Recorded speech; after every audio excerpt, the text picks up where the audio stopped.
Levi Beachy. This is my wife right here, Jennifer. And we have a training facility in West Branch, Michigan. And we pride ourselves in cold starting, problem solving, getting the horse and the rider connected where they can have a better experience, a more peaceful session, if you will. And that's what we really try to push for, is to really educate, to try to have a better connection with your horse.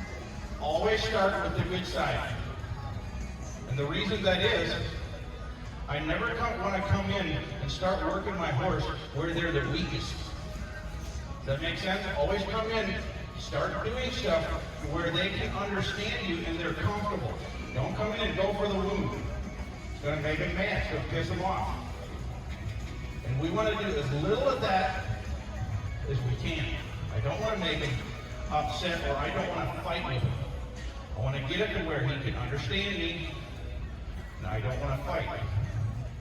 Now, if I have to fight, I'm going to come in here and I'm going to work him, and I'm going to get him to where he gives and honors to that pressure. And I'll back off, and we'll go do it. And what I'm looking for here, exactly what I was yesterday, I want that neck, I want that shoulder, I want to separate it. I want him soft, quiet. And I tap his belly here, tug on his nose.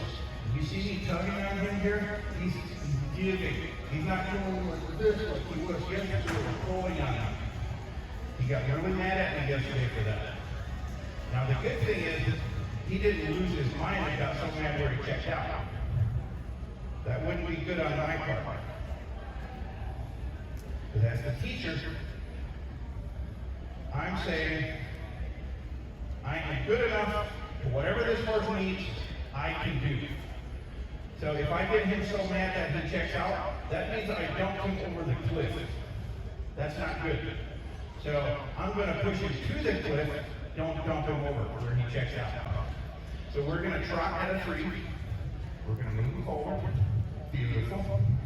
So watch me shorten up. We're going to go to moving the hips around and watch the energy level go down. Slower. I'd love it even a little stickier. Slower. Slower. That's what I'm looking for. There we go. Just that lazy step. And me walking away here is me taking a break. Even though we're not stopping and I'm going up there and rubbing on him, I'm still taking a break from that weird thing of spinning around in a circle. Because in their eyes, that's what it is. It's a weird exercise. Why is it weird? Because you never see a horse out in the pasture doing this. That's why it's weird. Yeah. Let's see how he remembers to back up. Now I want him used to my stick where if I spank him a little bit, not the end of the world. Just because I spank him doesn't mean I don't love him. Tap, tap. Good way for me. Thank you. Excellent. I don't want him to be a big baby like when I use my stick and tap on him. Get over it. Not the end of the world. Don't be so sensitive. Every time you have a good session with your horse, this is what your horse will start thinking. There's my human. Instead of, here's that human again, that idiot. You know, and when we work them in a way where they don't understand it, that's what they're going to start feeling. And if you do that often enough, the session's going to feel like a punishment to them. That's what we want to stay away from. And how do we get what I'm talking about? Get in here and do stuff. Leadership. Leadership is not going to sit back. Good leadership is not going to sit back and watch the team members do the work. Leadership's going to get in there and say, hey team, this is what we're going to do, and this is how it looks, and I'm right in here and I'm helping everybody. And that's what I'm trying to do with this guy. I'm showing him what it looks like as a team member to win. Excellent. Now I want to set him up mentally, emotionally, and teach him this is what it looks like winning. Boy, when he feels like he's winning, he's going to feel like $1 million. I feel like I'm winning. I feel like $1 million. And you see how that just explodes. Get your belly away from me.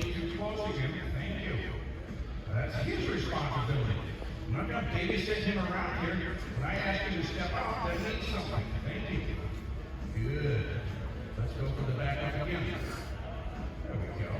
Nice job. And if I just stand here for a second, watch him put his head down, he'll probably leave me cheese. He'll give us that sign up.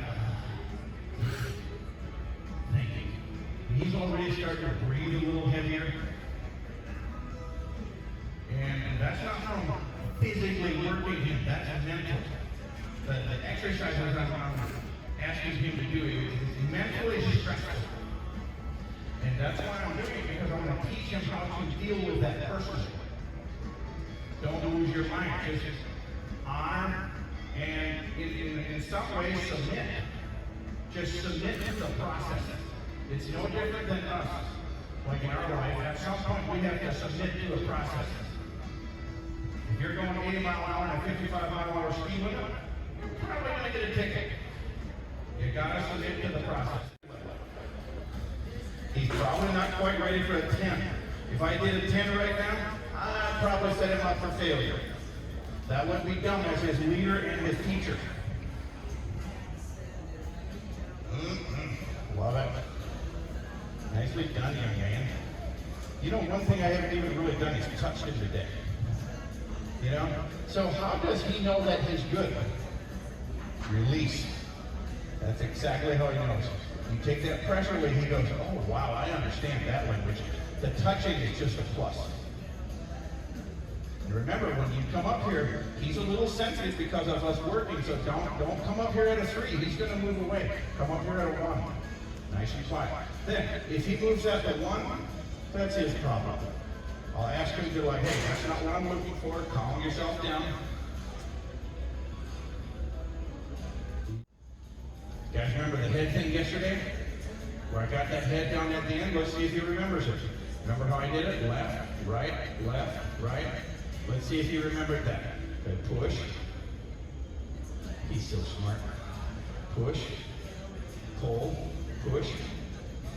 He's going, sir, I know how to get out of this mess. Talk to the thing. Excellent.